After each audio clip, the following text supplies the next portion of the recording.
তো দেখুন চাটনিটা হয়ে গেছে, এখন আমি নামিয়ে দেব, নামিয়ে ঠান্ডা করব, ঠান্ডা করে আমি পরিবেশন করব। তো আপনারা সবাই ভালো থাকবেন, সুস্থ থাকবেন, সবাইকে টাটা। নমস্কার বন্ধুরা, আপনাদের সবাইকে সীমা রান্নাঘরে স্বাগত। আজ আমি রান্না করব পাকা আমের চাটনি। তো পাকা আমের চাটনি রান্না করার জন্য দেখুন, এখানে আমি দুটো পাকা আম নিয়ে নিয়েছি। এই আম দুটো দিয়েই কিন্তু আমি চাটনি বানাবো। যেরকম করে আম সত্ত্ব দিয়ে চাটনি হয় না, সেরকম করেই আমি পাকা আমের চাটনি বানাবো। তো আপনারা আমার সঙ্গে থাকুন, পুরো ভিডিওটা দেখুন, স্কিপ করে যাবেন না। তো আমি এই পাকা আম দিয়ে কি করে চাটনি বানাচ্ছি সেই পুরো ভিডিওটা দেখে জেনে নিন।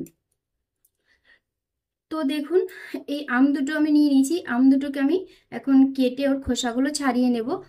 তো তার আগে বলছি, আপনারা আমার ভিডিওটা যদি ভালো লাগে আপনাদের, তাহলে লাইক করবেন, কমেন্ট করে জানাবেন কেমন হয়েছে, শেয়ার করবেন। আর যারা আমার চ্যানেলটা নতুন দেখছেন তারা অবশ্যই সাবস্ক্রাইব করে দেবেন।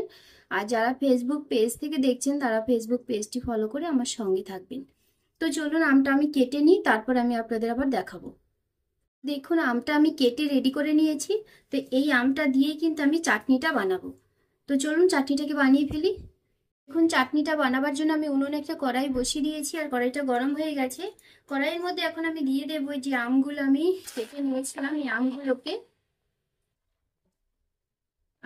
দিয়ে আমি নেড়ে চেড়ে একটু গলিয়ে নেবো আমটাকে। আর কড়াইটা যেহেতু গরম হয়ে গেছিল, তো সেই জন্য লেগে যাচ্ছে। তো লেগে গেলে কোনো অসুবিধা নেই, ভয়ের কিছু নেই। আমটাকে এইভাবে টুকরো টুকরো করে কেটে দিতে হবে। আমটাকে আমি টুকরো টুকরো করে কেটে নিয়েছি, এই এইভাবে। তো খুব ছোট করে টুকরো করিনি, একটু বড় সাইজ করে টুকরো করেছি। তো এর মধ্যে আমি এখন দিয়ে দেবো চিনি। এখন আমের মধ্যে আমি চিনিটা দিয়ে দিচ্ছি। তো এখানে আমি 500 গ্রাম আম নিয়েছি। 500 গ্রাম আমের সঙ্গে আমি 200 গ্রাম চিনি দিচ্ছি। তো দেখুন, চিনি আর আমটাকে আমি একটু মিশিয়ে নিচ্ছি। আর এর মধ্যে দিয়ে দেবো সামান্য একটু নুন, তবে নুনটা খুব একটা বেশি দেবো না, সামান্য একটু নুন দেবো। আর এখন গ্যাসের ফ্লেমটা আমি একটু বাড়িয়ে দেব। তো দেখুন, আমি কতটুকু পরিমাণ নুনটা দিচ্ছি, এতটুকু পরিমাণ নুনটাই আমি এই চাটনিতে দেব। এর চাইতে আর বেশি নুন দেওয়ার কোনো প্রয়োজন নেই।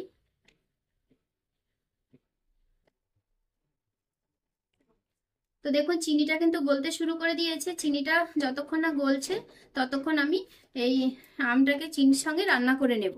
চিনিটা কিন্তু সম্পূর্ণ গলে গেছে আমের সঙ্গে। চিনিটা গলে গিয়ে আমের সঙ্গে মিশে গেছে, এই দেখুন। আর চিনির দানা ভাবটা নেই। তো দেখুন, আমের সঙ্গে খুব সুন্দরভাবে চিনির শিরাটা ফুটছে। তো এখন আমি দিয়ে দেব খেজুর আর কিশমিশ। তো এই যে খেজুর দেখছেন, এই খেজুরটাকে আমি 2 ঘন্টা আগে গরম জল করে তার মধ্যে চিনি ভিজিয়ে, সেই জলের মধ্যে আমি ভিজিয়ে রেখেছিলাম খেজুরটাকে। তো দেখুন, খেজুরটা কিন্তু খুব সুন্দর নরম হয়ে গেছে, ফুলে গিয়েছে।